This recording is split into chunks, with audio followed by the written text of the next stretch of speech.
Wherever you want. Oh, there's the chair.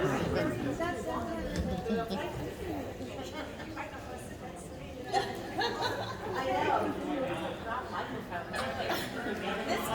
This girl's a character. They odd.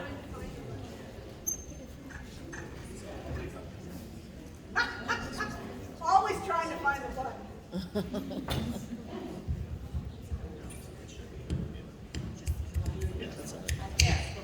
Hello, everybody. Yes, thank you so much for being here. Thank you to the cast of Nightmare on Elm Street for Dream Master. Were you guys disappointed you didn't get a cool Dokken song with your name? It's all right. I'll just continue. For those of you who are new to Nightmare on Elm Street, Yours doesn't work? Yes. So we're sharing. oh, it's live. Oh, tell him. Yeah, Thank you for like not very conspicuous. Why be conspicuous? We're among friends. Can you hear me? Yeah, you're good. All right, cool. All right, please welcome Ken Sagos, Joy Newford, Menu, Lisa Wilcox, Edward Pace.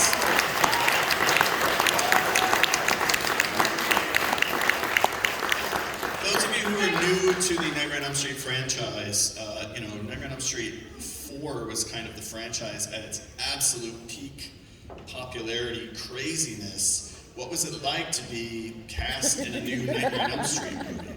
Or to be coming back to do another Nightmare on Elm Street movie? Oh, when I came back, it was so short, I never knew I got back. R.I.P. Kincaid.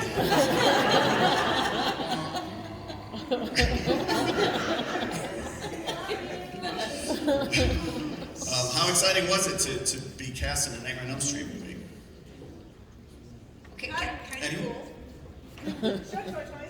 Oh, Sure. are we ready? Yeah, You answer. it was interesting. I had a lot of callbacks. I had 7 callbacks to get the part. It took me over 2 months. Wow. Each time they kept saying, don't wear makeup. I kept wearing makeup. I said, please don't wear makeup. Finally, I was like, oh, don't wear makeup. And then I got the part, so. You did it to yourself. Well, yeah, no, they wanted me a hip square. Yeah. So there you go. That's it. It was fun. Nightmare was good.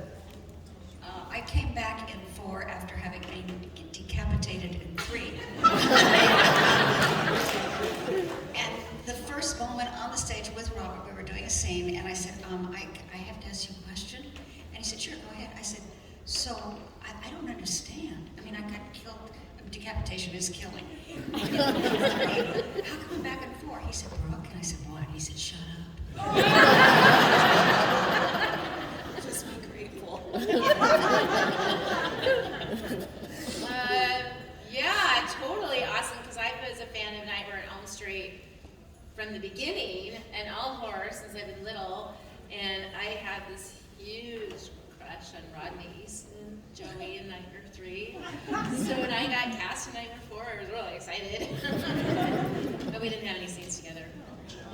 But the interesting thing is, and Annette Benson says, like, literally, they auditioned hundreds of gals. I was rejected. They didn't want to audition me because I looked like in my headshot, which I have an example on my table, blonde, makeup, all of that. And so I didn't look like, Alice, right? So finally, they went through hundreds and they went through the reject pile, which I was in. And I got to audition, and I don't know, so I went in with no makeup. And like dirty hair, pale yellow, my worst color, and auditioned, and I had 1 callback on a Friday, got married that Sunday, 150 people wedding, and on my honeymoon learned that I got the role of Alice. It's pretty cool. And then they asked me to dye my hair red, which was cool. My mom's a redhead. Died every day. Every day. Oh, the rinse. The rinse in the chair every day. I was like, oh, I'm so sorry. Shh. I know. And now I'm going to interject real quick. There's a scene just really quick. Oh, you did it again. Wow. She always, Just a little always with clumsy. the microphone. Just trying to stage us. So not.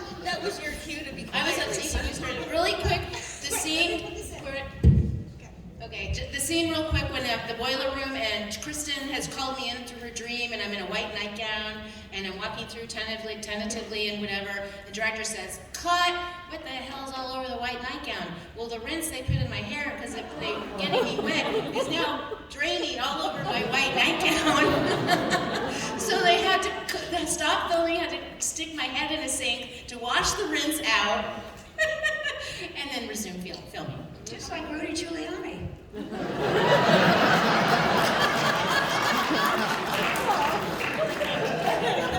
remember that. Rudy Giuliani when he was.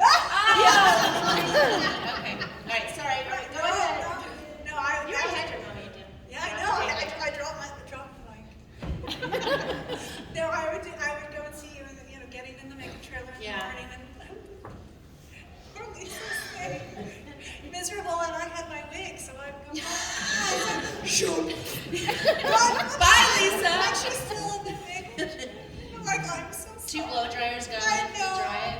Oh, that's crazy. Oh. You did? I didn't know Oh that. yeah, that was painful.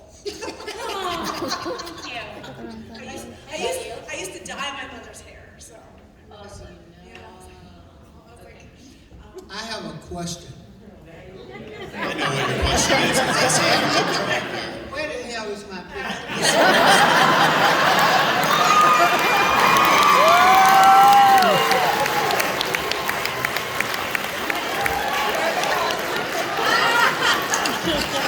Didn't you ask me what was it like to be? I did. You were in the movie. That is what it's like.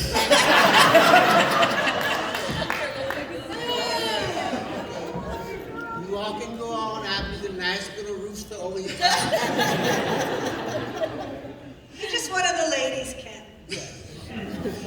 How important is your death scene in a Nightmare on Elm Street movie? When you get the script, are you skipping ahead to see, okay, how's my character going to die on this one? No, I was actually hoping I lived much longer. I didn't think I was going to die right after 10.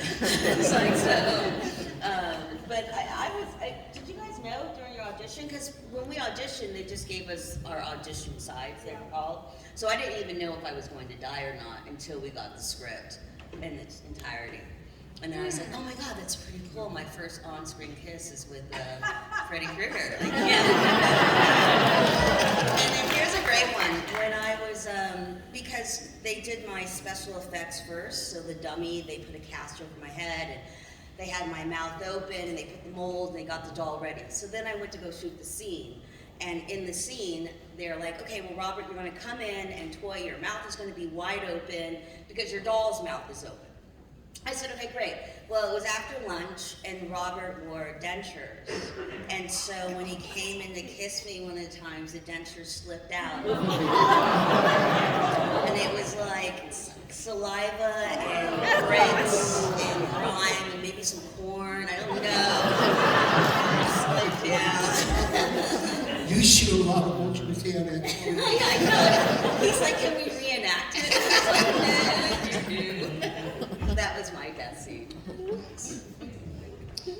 How about Brooke, your I think for very me, memorable yeah, death scene? I remember flipping through the script and going, oh, I turned into a cockroach. Okay, wonder how they're gonna do that. And I was like, little did I know that it would be like 2 weeks of prosthetics and sets, and because I had 3 different sets, and it was so many moving parts because I was in a box, I was out of the box, I had prosthetics on my elbows, and they took that off, and then I had prosthetics on my shoulders, and they took that off, and then I had the whole set of prosthetics, and then I was in the goo, and then I was in the whole full cockroach costume. So, yeah, I was like, oh, that's how they're going to do that. Well, it's funny because we were in the ADR session together. Afterwards, sometimes you have to leap over your voiceover. I remember they said to Brookie, we're kind of talking, and Rennie says, so Brooke, I'm going to need you to make some cockroach noises. She was like, cockroach noises? And what did you do? They're like, I was like, okay. Do they even make sounds? I'm just going to go. So I was like, Now everybody's waiting to hear and what I it was sounds like, like. okay, I'm just going to make it up. And you can actually hear it. Yeah, you can. And then they asked me to do a combo. Count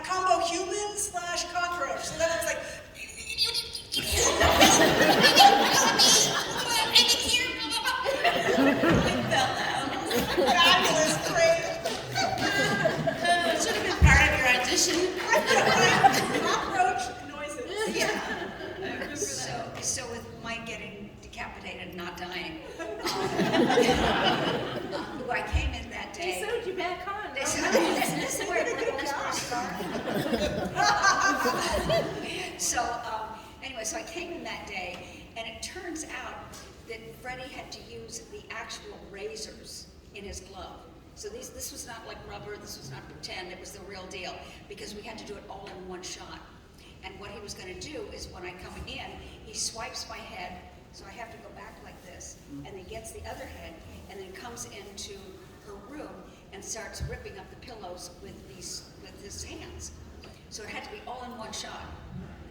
So it was, and I'm very clumsy. I mean, I will fall on the flattest of surfaces. So, which I can convey to him. But we rehearsed it over and over and over and over, choreographed it. And it turns out I think we just had to do it once.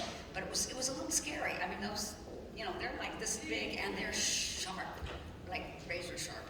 So that was, but he was so wonderful about choreographing it and so careful with me. So it was really, I owe him a lot. Yeah. I know a little bit from watching the Never Sleep Again documentary, but can you talk a little bit about your experiences working with Rennie Harlan? I know this was only his, I think, second English language movie. He had made Prison, and then this was his next movie after that. But can you guys talk a little bit about working with Rennie Harlan? Oh, wait a minute. Sure. Oh. He was a different director than Chuck Russell, and they both was two different people. For me, I learned from both of them, whereas Chuck Russell gave you time. When I first did Kincaid was originally written for a white guy, and so he allowed me to do some little things, to change some things, to add my little nuances in there. Because I told him a black guy just wouldn't say this. So, being a writer myself, I wanted to respect the writer. I had to get the permission for it. But Rennie was okay because when we did I don't know about you all, they didn't have a script. The writers was on strike. Yeah. So Rodney and I, when we went there, it was literally one page and a paragraph. And so he could have zoomed that in, but Zoom wasn't there at the time. But, so he talked to us about what it was going to be like, and we didn't literally get a script like about a day before we was going to shoot. Of course, I didn't have to learn that much. It was great. How about the rest? What I like most about Rennie is all the pre-stuff that we did. So Rennie had the whole cast, the kids anyhow, hang out like a couple of times. You all hung out? Why weren't you there? We did. He had barbecues and weekend gatherings. I was the last person cast, and I get cast again on my honeymoon, which I had to end early to come to the film, so I didn't get to go to New York barbecues. You're like, oh, it's the new girl. You're like, I was here first. What's your name? Lisa. No, just saying, That didn't happen. Sure. No, it didn't. Yeah. I know it didn't. And they didn't have any bitchy mommies at the barbecue. But what it did allow was, like the first day, shooting day, we were all friends. Yeah. So we had instant chemistry. So that was genius. I've never had a director do that. Yeah, same here. Yeah. What do you think? I talk to a lot of people who point to Nightmare 4 as their absolute favorite of the franchise. What do you think makes this one stand out from the others, or what makes each of the Nightmares is unique in its own way? What would you say is unique about Part 4? I think it's really about, it was that MTV generation, and the music behind it, the drama-rama, and everything like kind of, right? It tied it together, and it was almost like a visual special effects, and it was, real special effects before CGI, mixed with, hot music, and it was the graphics with it. I think it just fit that 1987 feel of MTV. That's what it Yeah, Kids. And I mean, how often do you see a monster on the beach wearing Ray-Bans? I mean, it was like fun. Yeah. I think also Freddie really kind of came into his own. His humor, the way he devised different deaths for the different kids, based on whatever they liked and stuff. So I think it was a whole new Freddie that people were seeing. And as much as you were scared of him, he was kind of like really kind of cool. Yeah, his one-liners. Yeah, his one-liners. We still listen to the music today, like those songs. I listen to 80s music a lot. And Yeah, Coast Yeah, 103. it comes up on my radio Yeah. station. The movie was cool, is what I put it. It had that cool thing going. Freddie was, like I said, with the sunglasses on, at the beach and everything. And the other movie before that, we was too busy running, but they was like cool, dancing and everything. But the reason that also happened tonight on Elm Street for me and for a minority person of color is because it made history. It made me the first African American to ever survive a horror film. It's